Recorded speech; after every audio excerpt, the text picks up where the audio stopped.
Hey, yo, what's up? It's your boy, Sirr of the 2020 Podcast, LLC. Please say the LLC. And before you listen to this episode, I just got to let you know, I need you to stop what you're doing. Go to blkrenaissance.com, and I need you to shop for the culture. That's right. Anytime you use the promo code LLC20 at Black Renaissance Clothing's website, you will get 20% off your order. Off rip, no questions asked. So do me a favor and do it for the culture. Peace. Hey y'all, it's your girl Sade with Black on Black Rhymes. Step to the mic. Mic check. People always ask me where I get my confidence from, and I get it from inside. It's an inside thing, y'all. And when it comes to beautiful skin, I rock with Blendia by India, where her motto is, be confident in your skin. She has a variety of naturally made soaps to keep you smelling good, hair products for long, luscious, healthy hair, and even beard products for men. You know, we got to keep those struggle beards away. So visit BlendiaByIndia.com and use promo 2020skin to get 10% off your order. Thank you, Blendia by India, for being a sponsor of the 2020 Podcast, LLC. Please say the LLC. Hey, this is Butter So Fly of Powerlines Poetry, here to let you know anytime I feel good, I have to look good, so you have to listen to me. Make sure you go to gurudesigns.com, use a 3 instead of an E. The website is great, so you can get something for yourself, and then she makes custom clothes for men too. And guess what? I got a promo code for you. Use 20/20 and it'll get you 15% off of any order $25 or more. You can't beat that. Go to gurudesigns.com. The self-destruct sequence has been activated. Repeat, the self-destruct sequence has been activated. This sequence may not be aborted. All employees proceed to the emergency car at the bottom platform. Okay, we lit it just like a fuse, so no need to pick and choose. Welcome to 2020, where we do more than interviews. The hottest be coming through, dropping knowledge on all of you. Get a bigger the front of you with the truth that they offer you. Yeah, hands up, we doing it for the culture. To give artists and businesses more exposure. Keeping it real and stay solid just like a boulder. It's about to go all the way down, can't get no lower. Chasing my dreams, know that they get no slower. But if I stay running, I promise they getting closer. Moreover, success my older. And if you're sleeping on me, I'm waking them up like Folgers. I told you, coming from the land with the tide roll. Well, we'll be on a whole different vibe though. We like to ride slow and keep our windows tinted so you really can see us like Stevie Wonder waking up with his eyes closed. Yeah, got the kind of flow that rock the boat. On my 16s of pounds of dough. And if you figure you can hang with me on the mic, then grab some rope. Matter of fact, better grab some hope. While you at it, we keep it live, it's time to tune in. Turn up the sound on what you're using. It goes so hard, I think it's bruising. The show is 2020, no need to zoom in. Yeah.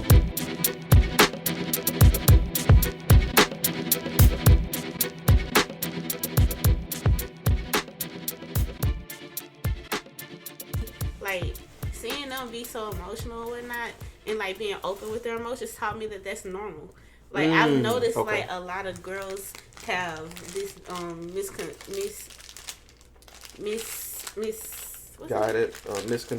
misconception that, you know, men aren't supposed to show emotions and stuff, and it's probably due to the fact that a lot of the men in their families just didn't show emotion. They probably never saw their dad cry. Probably never had somebody that was a man in their family get emotional with them, sentimental with them.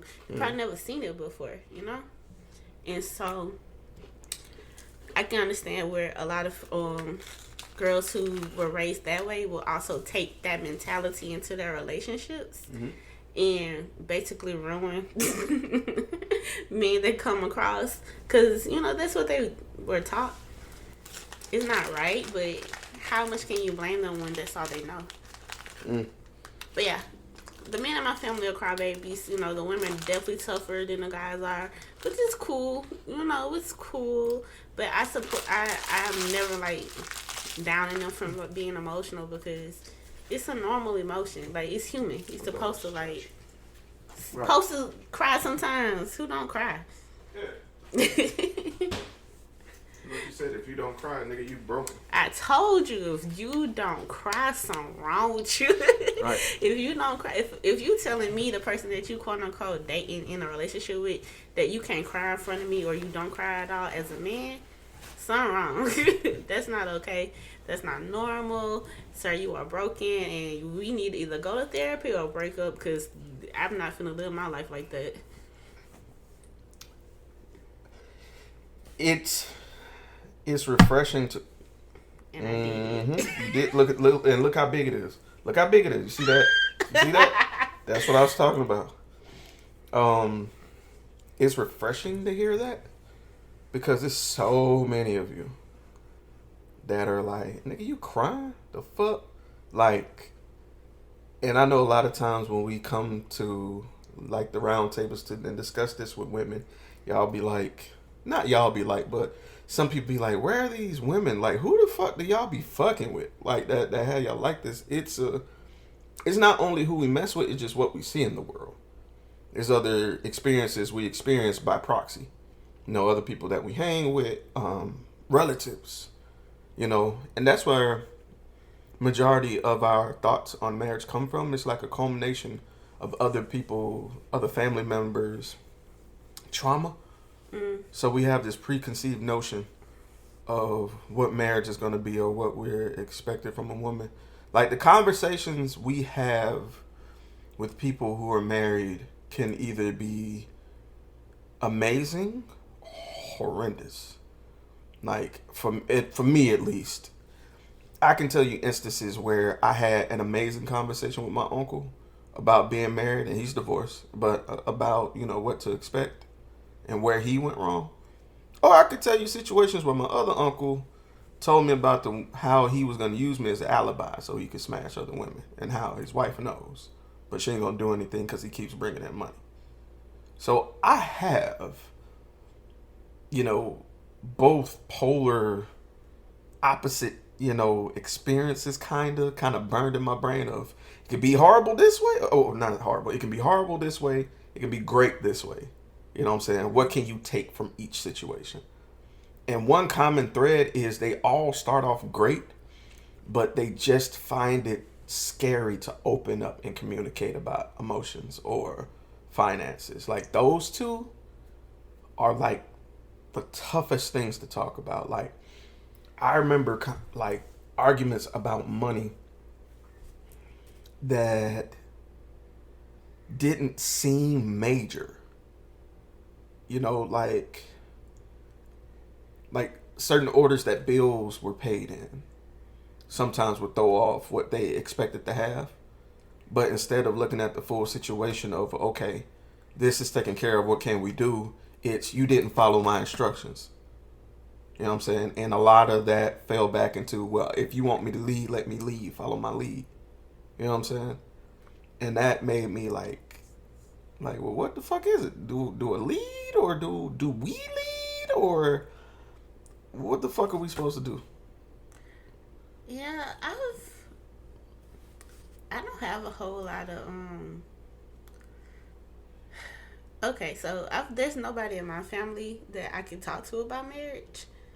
I'm sure that there are, but I don't have anybody that I would want to get advice from. Understood. You know? Understood. Like, my grandmother was married to my granddad before he passed away, and they never got a divorce, but they were separated my whole entire life. You know? So I don't even know when they separated, because my only remembrance of the both of them is them being separated, you know? So, and, you know, for all the great things he did, it was a lot of horrible things that he did too. And so she doesn't have a whole lot of great stories to tell about her marriage. So I don't have anything to like come back from. So I just don't know what to ask her when it comes to that. And my mom was the same way. She's married to my baby brother's dad, but they've been separated for some years now. I never asked her about her marriage because, you know, because I was alive for a good chunk of that, so I know bits and pieces about, you know, certain things that were going on. Would you ever like want to know, like? So, okay, the thing about it is, and I think for me in particular, the way that I learn is from watching other people fuck up.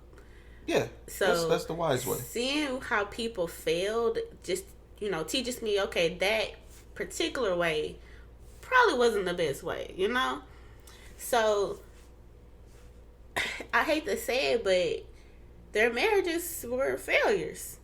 And so I feel like there's nothing for me to ask about because I saw how it failed. I mean, from the outside, and so for me, it's like, Exactly. what else could I ask about besides the fact that, it didn't work out, and how did it not work out? Why did it not work? Like, stuff like that and particularly for me, I don't care about why it didn't work out. Really? I don't really care about how it failed. I don't care. That's not the stuff about marriage that I care about. Maybe that's just me, and I don't think it's because I'm a pessimist either. I'm one of them people, and maybe that's like part of trauma that I deal with. I like to know what went wrong so I can prepare. See, that's the problem, though, I think. Let me take that back. Let me redact that. I don't mean prepare.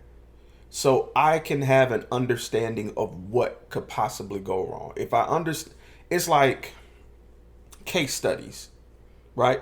Like doctors, they have case studies all the time.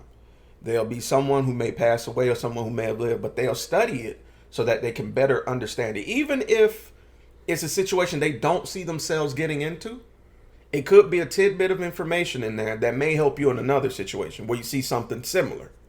So I feel like I get what you're saying, because my mom's marriage is like that. I really don't care what happened, but that's probably because I'm personally, and I'm different from you, I'm personally vested in what happened to my mom and what I saw, Ditto. So in other situations where something specifically failed, I do want to know the inner workings of it. I do want to know, because much like the Joker tells Batman, all it takes is one bad day. I want to know where their mind was at the time. What kind of economic structure did the household have? What kind of job was being worked? Like, how were y'all communicating at the end of the day? Were there children involved? How were the kids doing? Like, all of that I want to know, because I want to, at the end of the day, examine the scenario, plug myself in it as now, and see how I would navigate and draw some conclusions. You know what I'm saying? I hit myself in the mouth. Draw some conclusions. Speaking with them hands. Right, animated cook. Just draw some conclusions that may not even for myself, because I really like talking to people, and who knows, I might just have just a small nugget that might offer some enlightening, because it's nothing worse than having someone pour their heart out to you and vent to you and legit ask a question, and and not have a legit answer for them. You know what I'm saying? Because sometimes the fact that they came to you and they didn't get an answer from you can deter them from pursuing that answer altogether. And I know that's not my responsibility. I get that. But if I could just prepare myself for something my friends be going through, maybe I can prepare the correct statement. Maybe I can have the right mindset or empathy to offer them, to give them some kind of solace. That's all. I see what you're saying. And I support that to an extent of like learning to have a better understanding of situations. Yeah. But I just personally feel like you can't see how somebody else felt and just assume that that's going to be you too. I don't agree with that kind of mindset. And I feel like a lot of people like think like that. Mm. Like they think, oh, such and such marriage failed because XYZ. So there's a good chance that my marriage is going to feel that same way. Or, it didn't work out for them because, they couldn't talk about this or they couldn't talk about that. And I just feel like if I get with somebody like that, then I don't think I'm going to be able to do, and I just don't think people should like take those kinds of, I don't think people should take other people's experiences and just assume that is the litmus test for everybody. Because everybody is going to have their own issues. I agree. Like, your issues are going to be vastly different from your friends who are married now. Like, you'll probably get married much later in life than they did. True. So how they experienced their marriage when they were younger is going to be way different from how you experience your marriage as an older man. Correct. And it would be the same for me. Half of my friends are married and half of my friends are not. So, in the half that are married, they got married in like around 25 or so. 25, 26, you know, in a late 20s. If I were to get married, it would be in my I don't know, maybe in my 30s if I do it. Right. You know what I'm saying? If I do, it would be in my 30s. It'd be later in life. And so how they approach their marriage would be completely different from how I would approach my marriage. And so seeing how they deal with stuff in their 20s, I might not even have to come across those bridges in my 30s, you know? That's true. I might not even have to, like, speak on something like that when I'm 30. Or when I'm 30, I might have to, like, have a whole new situation that they never have to even, like, blink on when they was 20. That's true. You know? So, I understand, like, hearing people's views about stuff. And it's really good to, like, speak to a married person to hear about the struggles they had when it came to communication and stuff. Right. Because I feel like that is the most beneficial.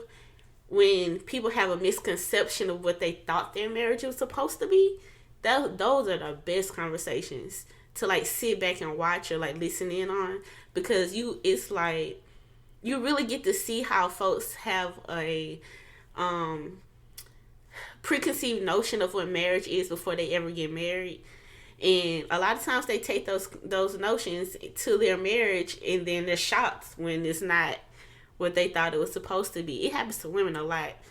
Because, you know, society sells us Disney dreams. And, you know, we get there and it's like, wait, the birds aren't chirping today and I just don't understand. Right. You know, and I'm pretty sure men have their own, like, misconceptions about it.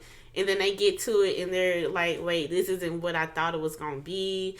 And it causes a divide within the marriage. And sometimes people can fight through it and make a change, but other times folks just end. Yeah. Folks just end, you know. And so I agree with that, you know, but I just think that people should always play it by ear when it comes to their own particular marriages. That was deep. Was it really? A little bit. I feel like it was kind of lightweight. Surface level. That's your favorite word? Surface level is my favorite word, because, you know, you be surface level sometimes, bro. Yeah. I do.